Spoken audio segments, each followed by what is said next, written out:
Assalamualaikum warahmatullahi wabarakatuh. Salam bahagia. Bapak Ibu guru hebat, saya akan menyampaikan modul 3.1.A.8 koneksi antar materi pengambilan keputusan berbasis nilai-nilai kebajikan sebagai pemimpin. Filosofi Ki Hajar Dewantara dengan Pratap Triloka memiliki kaitan dengan penerapan pengambilan keputusan sebagai seorang pemimpin. Pratap Triloka seperti ing ngarso sung tulodo, ing madyo mangunkarso, tutwuri handayani dapat membantu pemimpin dalam mengambil keputusan yang tepat dan memberikan dampak yang positif pada organisasi atau lingkungan sekitarnya. Pengalaman masa lalu tentang nilai-nilai yang tertanam dalam diri kita akan membentuk dasar moral dan etika seseorang dalam berperilaku, termasuk dalam mengambil keputusan. Saya beri contoh nilai-nilai yang berlaku secara umum seperti keadilan, kesetiaan, kepedulian, kebenaran, kemandirian, dan kehormatan. Materi pengambilan keputusan sangat berkaitan erat dengan materi coaching yang sudah saya pelajari pada modul sebelumnya, terutama hal-hal sebagai berikut.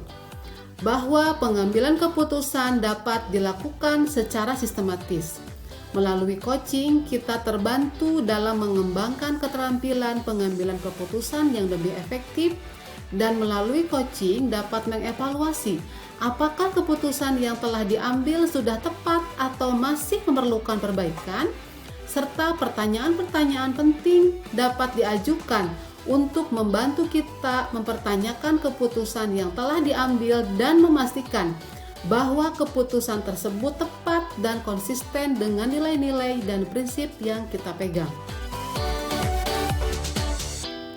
Kemampuan guru dalam mengelola dan menyadari aspek sosial emosionalnya akan berpengaruh terhadap pengambilan suatu keputusan, khususnya masalah dilema etika.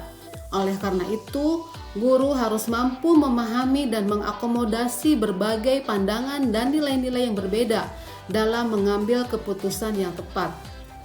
Guru harus mampu mengelola emosi diri dan orang lain, serta mampu berkomunikasi secara efektif dengan sesama pihak terkait dapat membantu dalam mengambil keputusan yang tepat.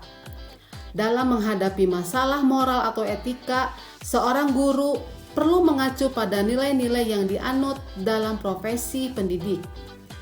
Nilai-nilai ini harus menjadi panduan bagi seorang guru dalam memecahkan masalah moral atau etika yang dihadapinya, dan kesemuanya itu bagi seorang guru yang mampu mengelola aspek sosial emosionalnya, ia akan lebih mudah dalam mengatasi tekanan dan stres dalam mengambil keputusan sehingga dapat membuat keputusan yang tepat.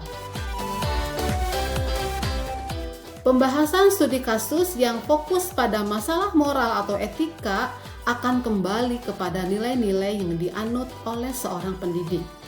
Maka, nilai-nilai moral dan etika yang dianut harus menjadi pedoman dalam mengambil keputusan. Seorang pendidik yang memiliki integritas tinggi akan selalu berusaha untuk melakukan keputusan yang sesuai dengan nilai-nilai moral dan etika yang dianutnya. Seorang pendidik juga harus memberikan contoh yang baik dalam hal moral dan etika kepada muridnya. Hal ini akan membantu murid untuk memahami pentingnya nilai-nilai moral dan etika dalam kehidupan dan mengembangkan karakter dan moral yang baik. Pengambilan keputusan yang tepat tentunya berdampak pada terciptanya lingkungan yang positif, kondusif, aman dan nyaman, karena mempertimbangkan prinsip-prinsip moral dan etika yang baik dan bertanggung jawab, membangun kepercayaan antar individu dan memupuk rasa saling menghormati dan saling percaya satu sama lain, mempertimbangkan faktor-faktor yang relevan dan beragam seperti dampak keputusan pada orang lain, lingkungan, dan kesejahteraan umum, maka akan mengurangi resiko kesalahan kegagalan, dan konflik yang dapat merugikan diri sendiri atau orang lain.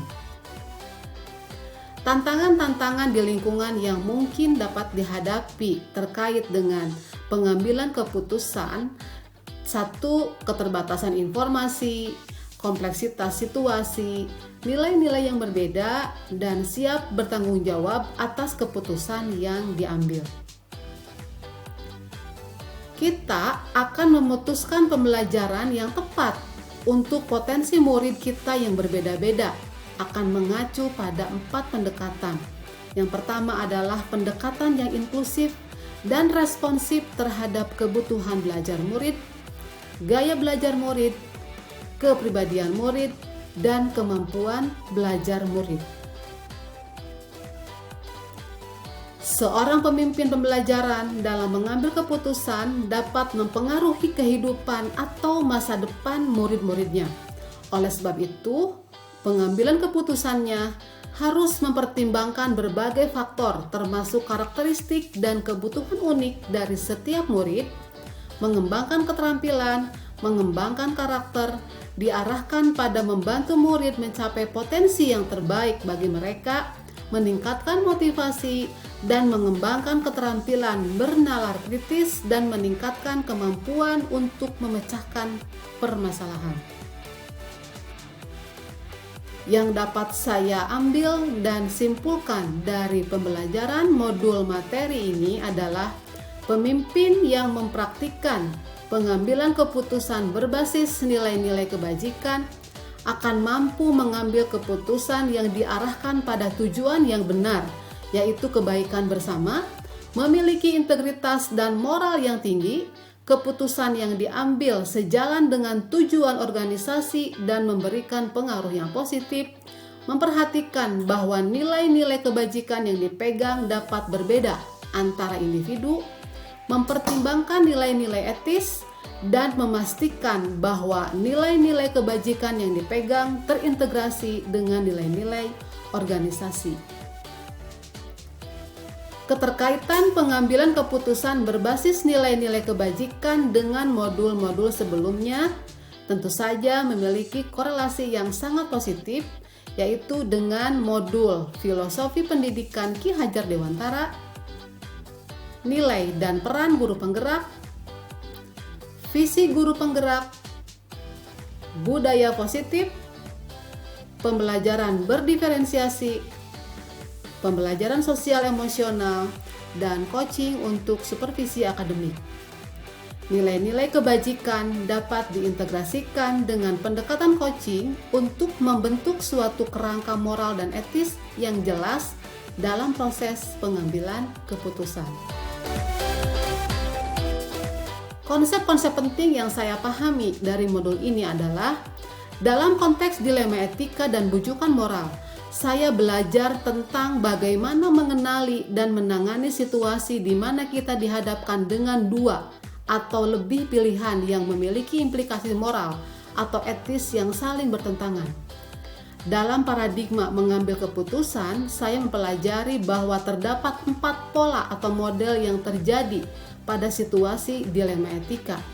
Dan saya juga mempelajari 3 prinsip penting dalam mengambil keputusan, yaitu berpikir berbasis hasil, berpikir berbasis peraturan, dan berpikir berbasis rasa peduli.